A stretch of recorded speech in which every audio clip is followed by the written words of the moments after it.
महाराष्ट्राच्या सांस्कृतिक परंपरेचा अभिमान असलेल्या गुढीपाडवा सण अमरावती शहरात मोठ्या उत्साहात आणि जल्लोषात साजरा करण्यात आला। भारतीय राष्ट्रीय काँग्रेसच्या अमरावती शहर काँग्रेस कमिटी आणि नवयुवक विद्यार्थी संघटनेच्या वतीने भव्य गुढी उभारून सामाजिक संदेश देणारा अनोखा उत्सव साजरा करण्यात आला। अमरावती शहरातील राजकमल चौक परिसरात गुढीपाडवा निमित्त भव्य आणि आकर्षक गुढी उभारण्यात आली। पारंपरिक पद्धतीने गुढीचे विधिवत पूजन करण्यात आले आणि भक्तिभावाने आरती सादर करण्यात आली। या कार्यक्रमात युवक, विद्यार्थी, महिला, भगिनी तसेच काँग्रेसचे पदाधिकारी आणि कार्यकर्ते मोठ्या संख्येने सहभागी झाले होते। सर्वांनी पारंपरिक पोशाख, फेटे परिधान करून सणाचा उत्साह द्विगुणित केला।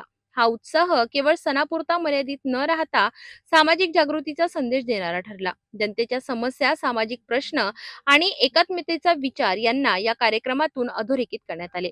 कार्यक्रमाला महाशक्ती पीठाधीश्वर शक्ती महाराज, दत्तमार्गी महंत पद्माकर तायडे महाराज, माजी पालकमंत्री यशोमती ठाकूर, डॉक्टर सुनील देशमुख यांच्यासह अनेक मान्यवरांची उपस्थिती लाभली होती। नगरसेवक, महिला काँग्रेस पदाधिकारी, युवक काँग्रेस सदस्य आणि शेकडो कार्यकर्ते या भव्य सोहळ्यात सहभागी झाले। हा कार्यक्रम संस्कृती, परंपरा आणि समाजसेवेचा सुंदर संगम ठरला असून सर्व धर्म समभाव आणि जनहिताच्या मुद्द्यांवर काँग्रेस पक्ष कायम सक्रिय राहील असा विश्वास यावेळी व्यक्त करण्यात आला। अमरावतीत साजरा झालेला हा भव्य गुढीपाडवा उत्सव केवळ परंपरेचा नव्हे तर सामाजिक एकात्मतेचा आणि जनजागृतीचा संदेश देणारा ठरला।